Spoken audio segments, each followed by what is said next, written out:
শ্বশুর বাড়ি হতে খুশি হয়ে ফার্নিচার দিলে সেটা নেওয়া যাবে কিনা, খুশি হয়ে দিলে নেওয়া যাবে কিনা? ভাই, এখন ঘুষের অপর নাম হলো খুশি হয়ে দিলাম। ভাই, এটা হলো ঘুষের অপর নাম। ঘুষকে এখন কেউ বলে না ভাই ঘুষ দিলাম, কি বলে? খুশি হয়ে দিলাম। ভাই ভাই আমি খুশি হয়ে দিলাম। ভাই আপনি মনে কিছু করেন না, আমার মনে কিছু নাই ভাই, আমি খুশি হয়ে দিলাম। এই জন্য আমি বলি ঘুষের অপর নাম হলো খুশি হয়ে দিলাম। ভাই, যৌতুকের অপর নাম হলো শ্বশুররা খুশি হয়ে দিছে, যৌতুকের অপর নাম হলো খুশি হয়ে দিলাম। বাবা, হ্যাঁ, এই যত খুশি হয়ে দিলাম দেখেন এগুলো সবগুলোর ভিতরে ভেজালের গন্ধ আছে। এত খুশি হওয়া হয়ে লাগবে কেন? খুশি হয়ে আপনারা দেয়, আমার তো দেয় না। বুঝেন নাই কথা? আপনারা কেন দিচ্ছে, আমার তো দিচ্ছে না। ভাইরা আমার, মনে রাখবেন, আমি সবসময় একটা কথা বলি, একটা মেয়ের জন্ম থেকে নিয়ে বিবাহের উপযুক্ত হওয়া পর্যন্ত তার চিকিৎসা, তার খাবার দাবার, তার আবাসন, তাকে আদর যত্ন, তাকে পড়ালেখা, সবকিছু একজন মেয়ের বাবা করতে কত টাকা খরচ হয় বলেন? লক্ষ লক্ষ টাকা খরচ হয়, তাই না? কোন টাকার ফিগার দিয়ে এটাকে ফিল আপ করা যাবে না।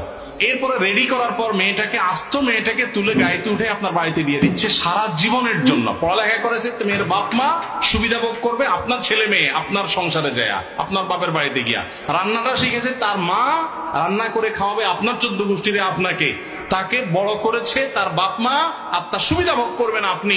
আপনার তো উচিত শ্বশুর মশাইয়ের কাছে যায় বলা, আব্বাজি আম্মাজি আপনাদের এই মেয়েকে জন্ম থেকে এই পর্যন্ত বড় করতে মোট কত টাকা, কত পয়সা, কত কষ্ট, কত রাত জায়গা, কত কি করেছেন, এই সবগুলো হিসাব করে ফিগার দেন। আমি ফকিন্নির ভোট যদি সব দিতে নাও পারি চেষ্টাটা করব। বলা উচিত তো সেটা, সেটা না করে উল্টা বলতেছেন আব্বাজি এখন ফ্রিজ তো আমার দরকার না, আপনার মেয়েরই তো লাগে একটা। মোটরসাইকেল তো আমার না হলেও চলে, আমি তো এমনিও যেতে পারি, কিন্তু আপনার মেয়ের জন্য তো একটা মোটরসাইকেল লাগে। আমি এই জন্য বলি এই মানুষগুলোর ভাঙা থালা নিয়ে রাস্তায় বসা উচিত। এই যৌতুক নেওয়ার চাইতে ভিক্ষা করা অনেক উত্তম। আবার একইভাবে অনেক মেয়ের বাবারা ইয়া মোটা অঙ্কের মোহর ধরা ছাড়া মেয়ে বিয়ে দেয় না, আছে না নাই? ছেলেরা বিয়ে করতে পারে না তাদের মোহরের অত্যাচারে, সেটা এক জুলুম। মনে রাখবেন এই জুলুমগুলো আমাদের অশান্তির পথে নিয়ে যায়। এখন এই যে সংসারে শান্তি নেই, দেখেন যত বিয়ে হয়, বিয়ের হাব ভাব দেখলে মনে হয় আরে বাবা গোটা জগৎ মনে হয় জয় করে ফেলবে। ইয়া বড় গেট, বিশাল বড় প্যান্ডেল, 2 মাইল পর্যন্ত লাইটিং, কি বিশাল আয়োজন, হাজার হাজার মানুষ কাঁদছে, ডোল তবলার আওয়াজের চোটে মানুষের বদদোয়া, বাচ্চার কষ্ট, হার্টের রোগীর জীবন শেষ, সব ধ্বংস হয়ে যাচ্ছে। উনি কিছু একটা গড়ায় ফেলতেছে, বিয়ে করে ফেলতেছে, বিয়ে হইতে না হইতে ভাঙতে দেরি নেই, ঠিক না ভাই? ঠিক।